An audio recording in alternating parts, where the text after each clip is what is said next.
जय हिंद सभी साथियों को प्यार भरा नमस्कार। मैं आपका होस्ट एंड दोस्त आज आप बात करांगा कि वन पाल को जो पेपर है वन रक्षक को जो 6 और 12 नवंबर को है उसके लिए कुछ देखो विद्यार्थी के प्रश्न थे, वही आपके भी प्रश्न यही होंगे, मेरे को पता है, घुमा फिरा के बात वहीं आ रही है बात। तो देखो पहला पेपर मैं आपको बता दूं 6 नवंबर को। देखो ये सभी विद्यार्थियों को एडमिट कार्ड आ गए हैं तो उनको पता है, ये आए नहीं अभी, ये आ गए हैं। पेपर कैसा आएगा, यानी पेपर का पैटर्न क्या है गुरुजी ये बता दो। अंतिम दिनों में ज्यादा क्या पढ़े, नेगेटिव मार्किंग से कैसे बता जाए, क्योंकि नेगेटिव मार्किंग जो है वो कितने की है, 1/3 की।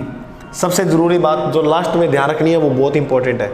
अब मैं थोड़ी सी बात बता दूं कि जो वनपाल है उसके कुल 99 पद हैं और उसके लिए 5.5 लाख फॉर्म भरे गए हैं। वन रक्षक है 2300 पद है, इसके लिए 16.5 लाख फॉर्म भरे गए हैं। देखो फॉर्म पे मत जाओ आप, क्योंकि कई विद्यार्थियों ने गिव अप कर लिया यहाँ से। क्या कैसे गुरुजी, ये भर्ती बहुत पुरानी है, 2019 की है शायद, तब से फार्म भरे जा रहे हैं। तो कईयों ने गिव अप कर दिया और कईयों का सिलेक्शन भी हुआ राजस्थान पुलिस जैसी भर्तियों में। तो यहाँ आपको कंपटीशन बाकी इतने हैं तो इतने थोड़ी ना तैयारी करने वाले होते हैं, ये भी है, घबराना नहीं है। अगर आपने ईमानदारी और मेहनत के साथ तैयारी की है तो किस्मत आपका जरूर साथ देगी। चलो अपने मुद्दे पे आते हैं।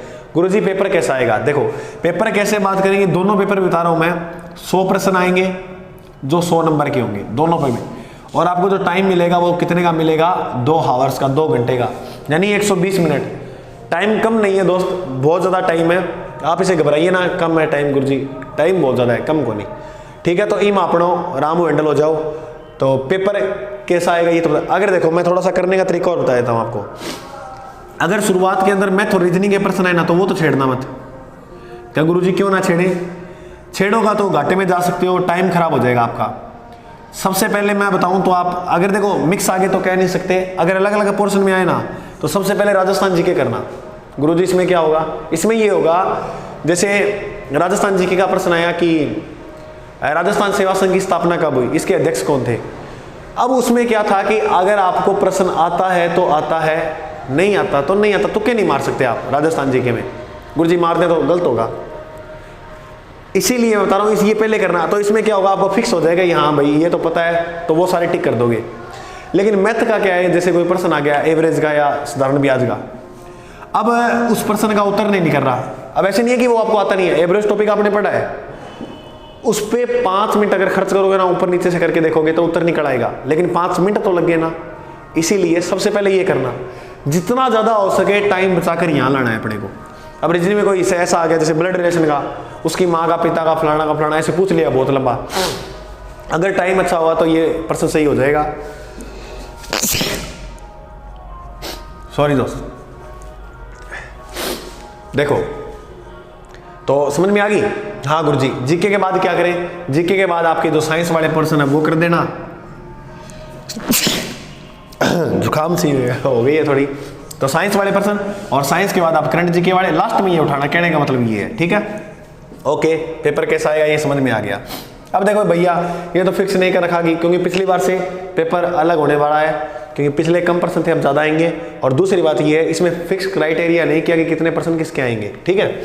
अंतिम दिनों में ज्यादा क्या पढ़े, ज्यादा देखो आपको अब नई चीज कुछ नहीं पढ़नी है, इस बात को गांठ बांध लो कि हम नई चीज नहीं पढ़ेंगे कुछ भी। तो क्या करें गुरुजी, अगर आपके अंदर अभी दिन पड़े ना तो आप ऐसे लक्ष्य बना लो, वो टारगेट पूरे करने हैं। जैसे मैं 1 दिन के अंदर कल्चर पढ़ूंगा और इसके बाद जो शेष टाइम बचा उसमें मैं मैथ या रीजनिंग के कुछ प्रश्न करूंगा। अभी भी टाइम पड़े है, जैसे आज से अपने देखें तो टाइम बहुत पड़ा है, 4 दिन का पड़ा है। आज मैं 2 तारीख को अपलोड कर रहा हूँ वीडियो। उसके बाद फिर अगले दिन लक्ष्य करें कि आज मैं राजस्थान का भूगोल पढ़ूंगा और इसके बाद जो शेष टाइम बचा उसमें रीजनिंग करूंगा। आज मैं राजस्थान का इतिहास पढ़ूंगा और उसके बाद जो शेष टाइम पड़ा उसमें करंट जीके यानी मुंबल वगैरह जो भी आप पढ़ रहे हो करंट जीके में वो निकालूंगा।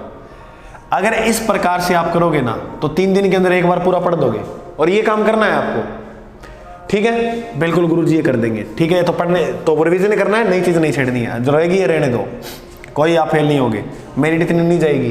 पास करने वाले मैं आपको रियल बताऊं, अगर 100 नंबर का पेपर है तो अगर 80 नंबर बनेंगे तो वो व्यक्ति पास हो जाएगा। ले अब एक बात ये नहीं है कि 80 वाला ही होगा, 17 वाला भी हो सकता है। सुनो, अब जो 20% है 100 में से 100 तो नहीं आते जो पास होगा, नहीं गुरुजी कितने आएंगे?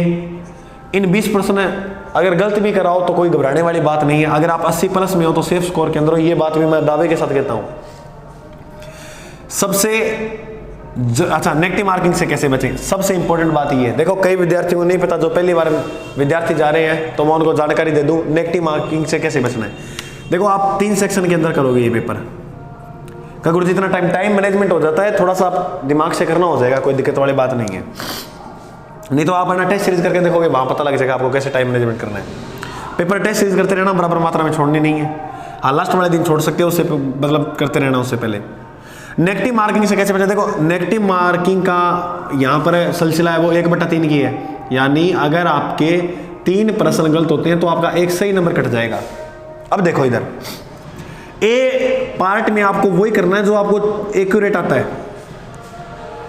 अब गुरुजी बी पार्ट में हम क्या करें? देखो ए में तो वो तो ये बात तो क्लियर आपको आता है, फिर उसमें क्या दो रहे हैं। जैसे आपने 70% आपको आते हैं 100 में से, वो कर दिए। अब तुम कह रहे हो गुरुजी ने तो कहा था कि 80 मिनट जाएगी तो 10। अब जैसे 20% या 10% ऐसे हैं जिसे तुम्हें ऐसे लगता है कि आप पहले काटना सोचो कि कौन सा, जैसे 4 ऑप्शन है ना A B C D, आप काटने का प्रयास करो कि ये 2 तो नहीं होंगे, तो बच गए ये हो सकते हैं। अगर आप इसके अंदर आगे ना तो लगभग मान के चलना, अगर आप 20 सही करके आओगे ना तो मेरा ये मानना है कि अगर आप 15 प्लस, चलो 15 छोड़ो, तुम 12 प्लस भी सही कराओ ना तो काहे घाटे में हो। 12 छोड़ो 10 भी कराया तो भी की घाटा में। देखो एक थोड़ी सी मेरी मैथ देखो थे, जहाँ 20% अटेम्प्ट कराया थे, जिसमें से मान लो आपने 10 सही हो गए 10 गलत हो गए। अब 10 सही होंगे, घाटा कहाँ है? इसके कितने नंबर मिलेंगे? 7 नंबर। कैसे गुरुजी? क्योंकि अगर आपके यहाँ जो 1/3 की नेगेटिव मार्किंग यानी 3 पॉइंट समथिंग वो वाली बात है, यानी 3 नंबर आपके कट जाएंगे 10% में। लेकिन आपके ये प्लस तो जुड़े ना, माइनस में कहाँ गए आप?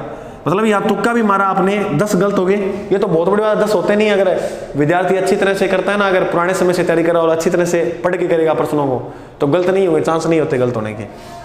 गुरुजी सी के अंदर हम क्या लेके आए? सी में कुछ नहीं लाना है, 4 ऑप्शन जिसमें से आपको कोई भी ना आता हो तो मेरा मानना ये उनको मत छेड़ना, 1% पे भी रिस्क मत लेना उन पे, ठीक है? अगर आपको आते हैं तो वो आता ही होगा तो फिर आप कर ही दोगे, है ना? तो नेगेटिव मार्किंग से ऐसे ही बचना है, लेकिन डरना नहीं है, ठीक है? अब बात करें सबसे जरूरी बात।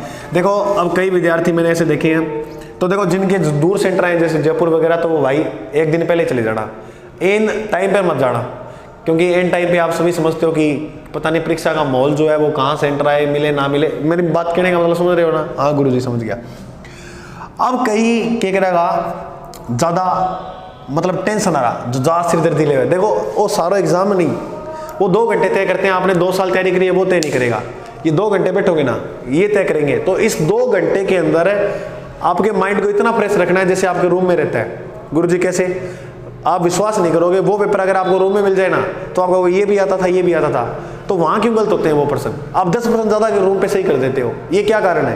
कारण एक है सबसे बड़ा प्रेशर, कि इसमें नहीं होगा तो पता नहीं क्या ही हो जाएगा, तो नहीं होगा तो नहीं होगा। गीता में भी लिखा है फल हमारे हाथ में नहीं, हमारे हाथ में सिर्फ कर्म है। आप कर्म करो, कर्म जो आपने किया अभी तक, तो फल क्या आएगा वो अपने हाथ में थोड़ी है। अपने तो मेहनत कर सकते हैं, मेहनत के शौकीन है, खूब मेहनत करो, मेहनत कर सकते हैं, परिणाम हमारे हाथ में नहीं है, पर फल तो अगले देंगे। बस आप मेहनत में कमी नहीं आने देना। सबसे जरूरी बात यह है कि जैसे बस में जा रहे हो, आपका 10 बजे पेपर है, तो कई गंगनगर आए, कई होंगे वो यहाँ से 6 बजे 7 बजे 8 बजे निकल जाएंगे जैसे भी, तो वो 6 बजे निकलेंगे घर से।